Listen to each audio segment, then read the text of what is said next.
राम राम सबको। कैसे हो आप लोग? आशा करती हूँ आप सब ठीक होगे। निधि चैनल में आप सबका स्वागत है। फागुन मास के 8वें अध्याय की कथा। आज हम आपको फागुन मास की महिमा में स्थित अध्याय 8 के अत्यंत पुण्यमयी और हृदय को स्पर्श करने वाली कथा सुनाने जा रही हूँ। फागुन मास स्वयं भगवान श्री हरि और भगवान शंकर को अत्यंत प्रिय है। यह वही मास है जिसमें भक्ति अपने चरम पर होती है, पापों का क्षय होता है और जीवन को नई दिशा प्राप्त होती है।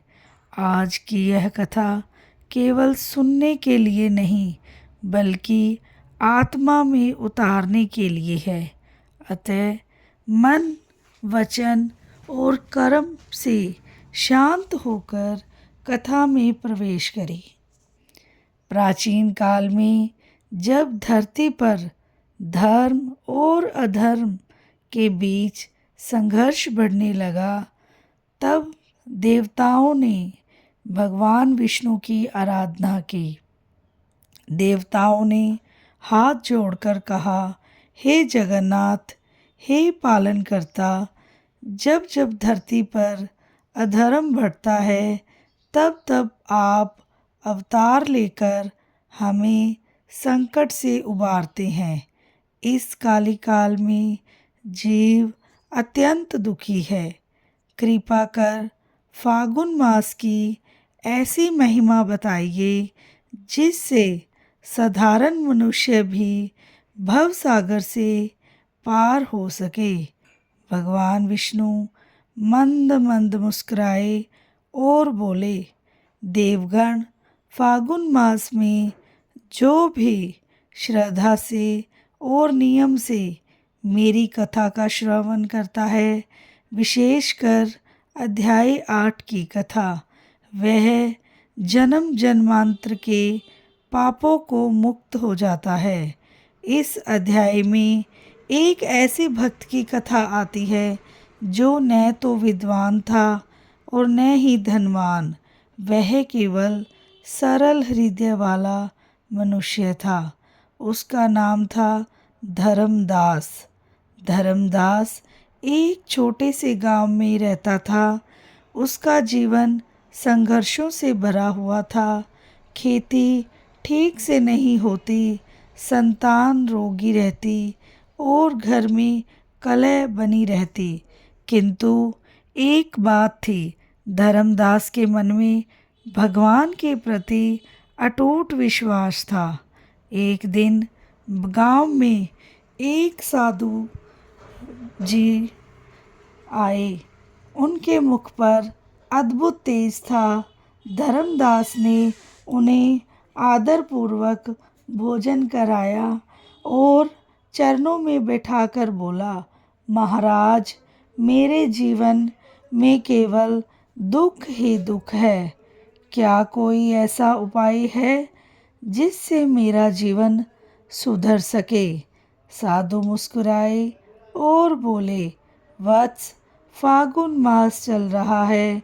यदि तू इस मास में अध्याय 8 की कथा श्रद्धा से सुनेगा और नियमों का पालन करेगा तो स्वयं भगवान तेरे जीवन की गाड़ी को पटरी पर ले आएंगे।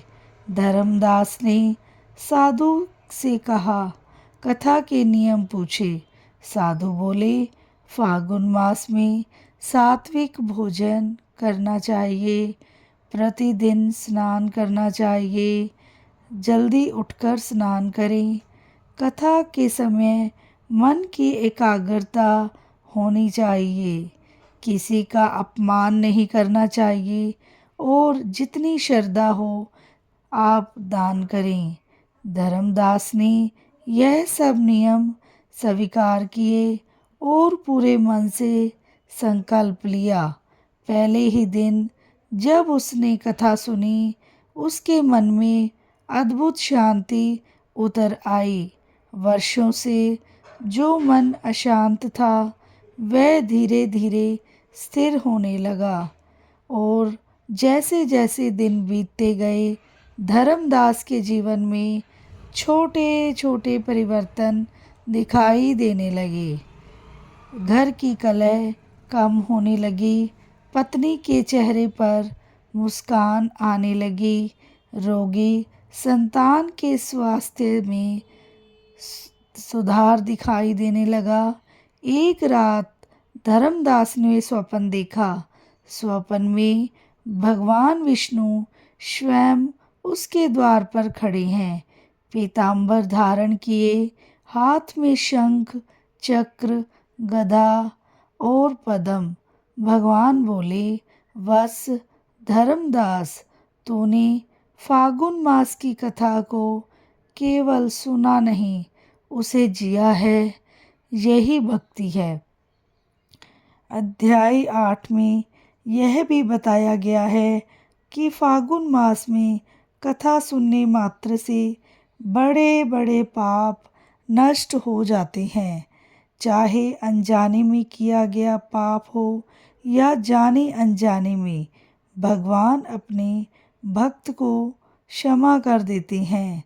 धर्मदास को भी अपने पूर्व जन्मों के कुछ दृश्य दिखाए गए, जहां उसने अज्ञानवश गलत कर्म किए थे।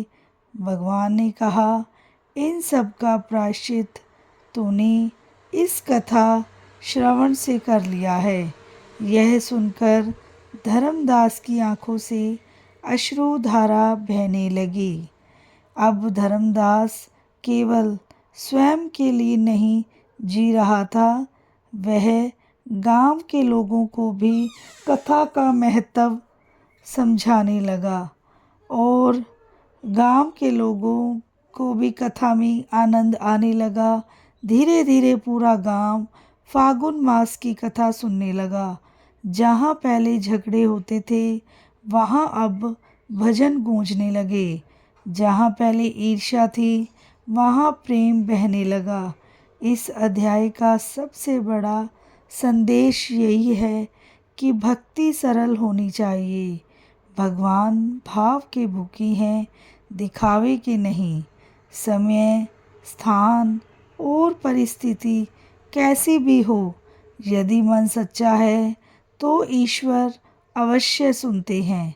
भगवान विष्णु स्वयं कहते हैं, जो फागुन मास में मेरी कथा श्रद्धा से सुनता है, उसके घर में दरिद्रता टिक नहीं सकती। प्रिय भक्तों, यह कथा केवल धर्मदास की नहीं, यह हम सब की है। हम सब किसी न किसी रूप में धर्मदास ही हैं, दुखी, परेशान, समाधान खोजते हुए। यदि हम भी अपने जीवन में थोड़ी सी श्रद्धा, थोड़ा सा नियम और थोड़ा सा धैर्य जोड़ लें, तो भगवान स्वयं हमारा हाथ थाम लेंगे। फागुन मास का यह अध्याय 8 हमें यही सिखाता है कि ईश्वर दूर नहीं है, बस भाव की दूरी है। और ओम शांति, ओम शांति, ओम शांति। आशा करती हूँ आपको मेरी कथा पसंद आई होगी, और मुझसे कोई गलती हो तो मुझे क्षमा करना। और कथा के अंत में कीर्तन करना अति अनिवार्य है, तो हम सब आप लोग मेरे साथ कीर्तन करेंगे। श्री कृष्ण गोविंद हरे मुरारी, हे नाथ नारायण वासुदेवा। श्री कृष्ण गोविंद हरे मुरारी, हे नाथ नारायण वासुदेवा। हे नाथ नारायण वासुदेवा, हे लक्ष्मी नारायण वासुदेवा। श्री कृष्ण गोविंद हरे मुरारी, हे नाथ नारायण वासुदेवा। हे नाथ नारायण वासुदेवा, हे लक्ष्मी नारायण वासुदेवा। श्री कृष्ण गोविंद हरे मुरारी, हे नाथ नारायण वासुदेवा, हे नाथ नारायण वासुदेवा, हे लक्ष्मी नारायण वासुदेवा। श्री कृष्ण गोविंद हरे मुरारी, हे नाथ नारायण वासुदेवा, हे नाथ नारायण वासुदेवा, हे लक्ष्मी नारायण वासुदेवा। श्री कृष्ण गोविंद हरे मुरारी, हे नाथ नारायण वासुदेवा, हे नाथ नारायण वासुदेवा, हे लक्ष्मी नारायण वासुदेवा। बोलो श्री विष्णु भगवान की जय हो, लक्ष्मी माता की जय हो, शंकर भगवान की जय हो। आशा करती हूँ आपको वीडियो पसंद आई होगी और वीडियो को लाइक, चैनल को सब्सक्राइब करना ना भूलें। जिसने सब्सक्राइब कर दिया है उसका बहुत बहुत धन्यवाद, और हो सके तो एक शेयर कर दें। मिलते हैं नेक्स्ट वीडियो में नेक्स्ट अध्याय के साथ। राधे राधे।